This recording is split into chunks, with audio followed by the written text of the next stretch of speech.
Hey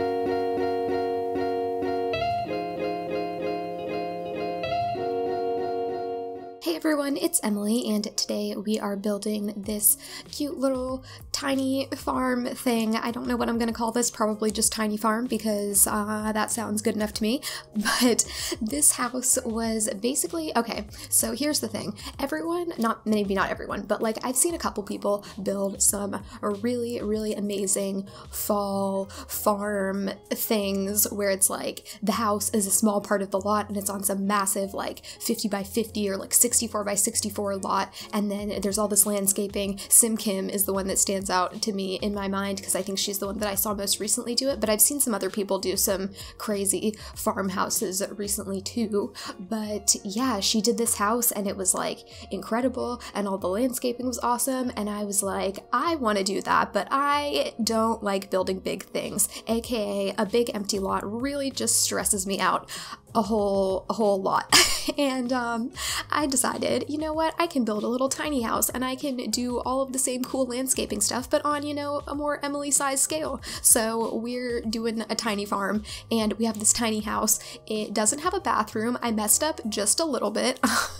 I do end up getting a bathroom in the lot. You'll see it in the screenshots. I think it's actually kind of funny and a little bit clever what I did, if you know, I can say that about myself. I don't know. I'm not trying to, I mean, I messed up and was stupid and didn't put a bathroom in, so I'm definitely not bragging on myself with my solution to the problem because it's like not ideal, but you know, we made it work and it's fine. We got a bathroom in, don't worry about it.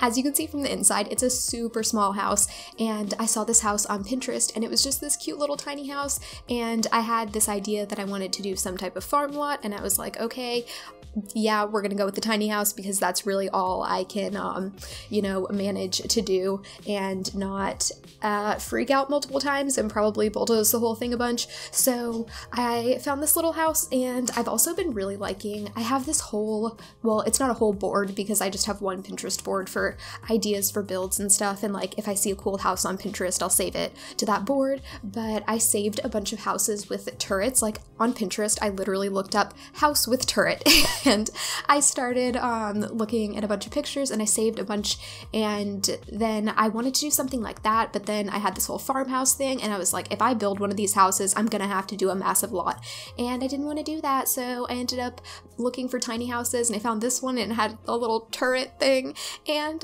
it's just really cute and I am really happy with it. I went a little crazy with the flowers in this section, but I think that it's kind of cool and it's different from how I usually do landscaping, so that was kind of fun. And yeah, what else? Oh, okay, so just a little bit about like what's going on with the general layout of the lot. So we have like this section, which is like the house, and then kind of like this wildflower area, like very overgrown, but kind of like purposefully, like this is the section where the flowers are, and then there is another section with a bunch of apple trees, and they're all perfect quality. I got them in a room off the gallery. I want to mention that now because I did cut out the part where I actually, you know, opened up the gallery, grabbed the room, and then put it into the build. But if you just look up like hashtag apple trees or something and filter, I think it was filtered by like most popular, and I had to switch it to like most recent, and then it came up somehow. I don't know, it was weird. At first there weren't any apple tree rooms coming up, and I knew that that was not, like, people put all kinds of cool rooms on the gallery with like things that you make in the game or like plants and stuff, so I knew there had to be a room with apple trees. So I found one, and then we ended up, I think, with 7 trees because the room had 4 in it, and I think I ended up deleting one because we didn't really have the space. So there's a little like apple orchard, a little mini apple orchard, and then there's like a pumpkin patch because it's October. Oh yes, happy October, everyone. I hope that your October is off to a fantastic start. Mine is going pretty good so far, and yeah, I did wake up a little bit later than I wanted, but I also stayed up until like 2 in the morning, so I think that that's understandable and expected. But ooh, we also have this little sunflower area, which makes me really happy. It's like they grow, they have like their little pumpkin patch, they have their little like sunflower area, they have all these like beautiful wildflowers, and then they have their apple orchard. So yeah, it's just I don't know, lots of cute things here, and I had a lot of fun with the landscaping and stuff. Pretty much the whole beginning half of the build is just the outside of the house, and then the inside, it's obviously a very small house, and I actually didn't record the bathroom thing that I came up with because I didn't realize it until after I'd stopped recording that I forgot a bathroom. It was literally when, oh yeah, another thing about this build. I think it'll probably be in the title, so you probably already know this, but this build only uses the base game and expansion packs. So if you have all of the expansion packs that come with The Sims 4, or not come with, but all the expansion packs that are currently available, which are Get to Work, Get Together, City Living, Cats and Dogs and Seasons, then you can place this house no problem, and it will have everything that you need in it. If you're missing 1 or 2 expansion packs, I'm sure that you'll still have plenty of the stuff that comes with it. Mostly I used Cats and Dogs windows and Seasons. Did I use a lot of, I used a couple things from, I used a lot of the Seasons pumpkins, so the pumpkin patch might be empty if you don't have Seasons, but you could totally fill that up with something else. You could make it just another like plant area for like actual harvestable things, or you know, whatever you want really. So yeah, I think those are the 2 main packs. Like there's a lot of cats and dogs, so if you don't have cats and dogs, there might be more stuff you have to replace, but everything else is just kind of like decor. And if you see, there are a couple items that on the inside of the house I end up having to replace because I used a mirror from like movie hangout stuff on accident, and I used something else. I don't know, there were a couple random things where I went to save this to my library so that I could double check the packs, because if you didn't know this, if you're ever trying to build a house, well, first of all, the Sim Supply, James Turner, he has this great tool on his website where you can disable packs, and I would have done that, except I didn't decide that I was going to make this a restricted pack build until I started working on it. And then I was like, you know what, I could very easily just use the expansion packs and it would be like no problem. So I just thought that I would do that for something different. I want to do a family house that's just the expansion packs, but I've seen a lot of those recently, so I thought this would be a fun, different little fall lot going on that's only expansion packs.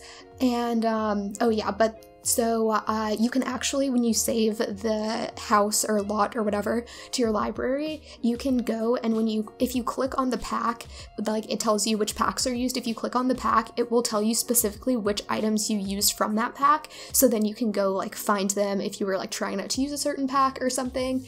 And I think that's a cool little feature. Or if you just want to know like what distribution of items you have from different packs or something, just to see like what your own personal favorite packs are, because I feel like we all think that we know what our favorite pack is, but then sometimes you go into that menu and you're like, oh wait, I actually used a bunch of stuff from this one pack that I thought was kind of useless, but there's all this stuff from it in my build. I don't know. And ooh, that thing on the right hand side of the porch is actually from Laundry Day, so that ends up getting deleted. I could have sworn that was from Cats and Dogs. When I pulled it out of the menu, I didn't even think twice about checking the pack icon that was from, because I was so sure that it was from Cats and Dogs, but lo and behold, it's from Laundry Day, so that thing got replaced with something. Actually, I don't even know if I replaced it. It might have just, it's gone. Either way, it's gone. And ooh, I know there was a small plant that I used from Spa Day that I really liked, and I'm kind of sad that I had to get rid of that one, but oh well, it's fine. I still like how it turned out, and I don't know, it was really fun to like put so much detail into a lot.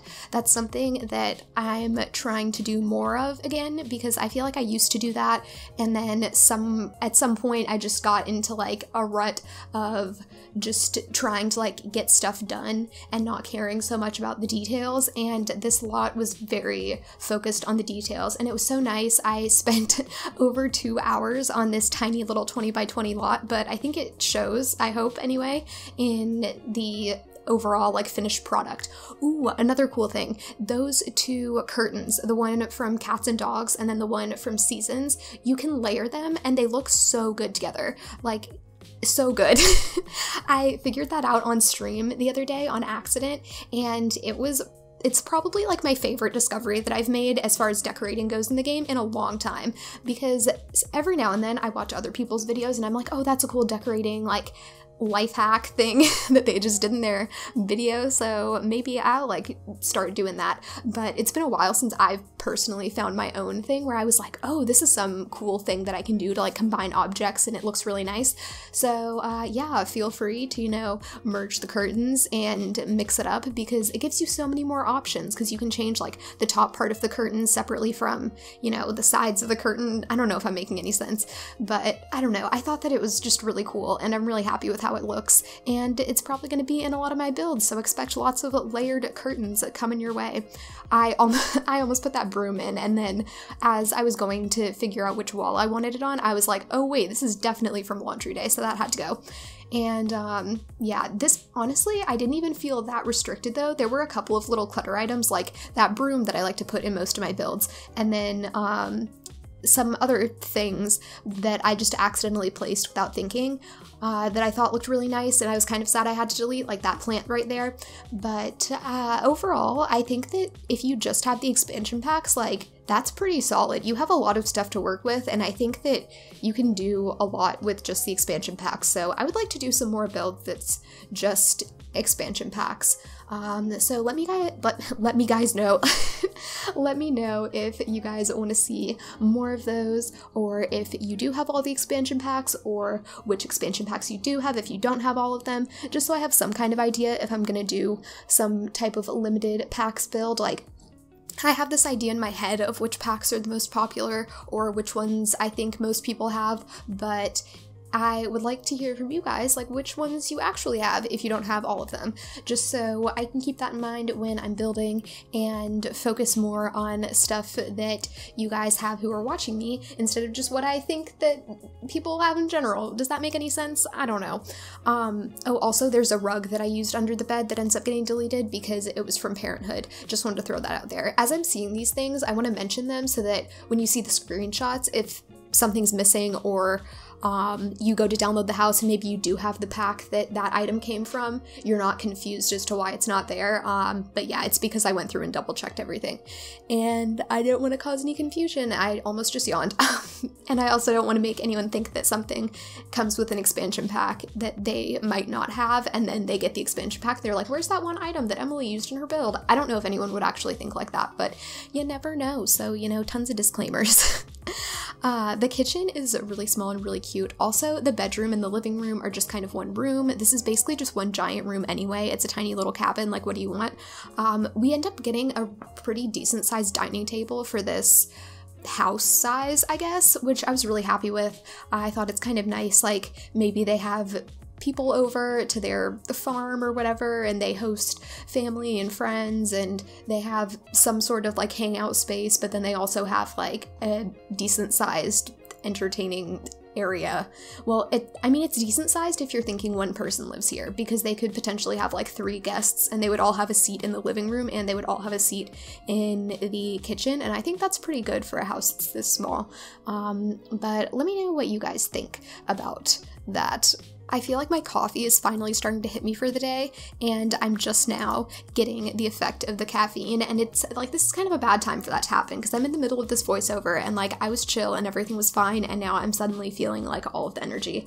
Speaking of coffee, I ended up getting a coffee maker in here, and if you're wondering how I placed that there, I don't know if you saw or not, but I just put it on an island counter, and then I sized the island counter down, and then just kind of merged it into the regular counter, which I've done in a couple builds before, but I don't think I've done it super recently for placing appliances on counters. But that's just a little tip for you if you want to be able to place it wherever you want and not have it snap to the countertop, like, because usually appliances go right in the middle of that section of the counter, and I didn't really want it there, so I used that little trick of putting it on an island and sizing down the island, which is a cool little building hack. I almost said life hack. These are not life hacks. What am I talking about? I don't know. Oh, also, I think we're missing a trash can on this lot. No, I got one in. I did get one in. After I put in the bathroom, I ended up putting in an outdoor trash can, kind of by the pumpkin patch area in the front, because there are some boxes over there, and I just kind of put the trash can next to the boxes, if that makes any sense. But, ooh, this little cornucopia thing is so cute, and the cookie jar also, I put that in my last house build, the cookie jar, on the table, but it got deleted when I replanted replaced the house to take the screenshots because I built the last house in a summer save, and I wanted to take the screenshots when it was fall in the game, so I had to move it to my fall save. And this one, luckily, I built this one in my fall save, but I just didn't build it going in from live mode. I built it going in from manage worlds, so you can't see that the trees are fall yet, but you'll see them in the screenshots, and I think it looks really nice. And yeah, I don't know, I'm just feeling all the fall vibes. It's not at all fall weather where I am. It's still in the 80s this week, and that's really sad. I don't know what that is in Celsius, but 80 something degrees Fahrenheit. One day it's going to be like 88 here, which is really sad, but it's okay. Hopefully as the month goes on, it'll get better. And I'm not looking forward to that weird, awkward weather though. I don't know if any of you guys have this where you live, but where it's really cold in the morning, but then in the afternoon it's hot. I hate that because I have classes at 8 a.m. on Tuesday and Thursday, and I'm gonna have to go to class and be freezing, or go to class and be comfortable and then be sweating later because it's gonna be like 80 degrees and it's freezing in the morning, and it's just a whole thing. But anyway, I hope you guys enjoyed this, and make sure to subscribe if you're not already and you like fall builds, because that's what I'll be doing a lot of this month, and maybe some spooky builds too. But yeah, I hope you're having a great day, and thanks for watching. Bye!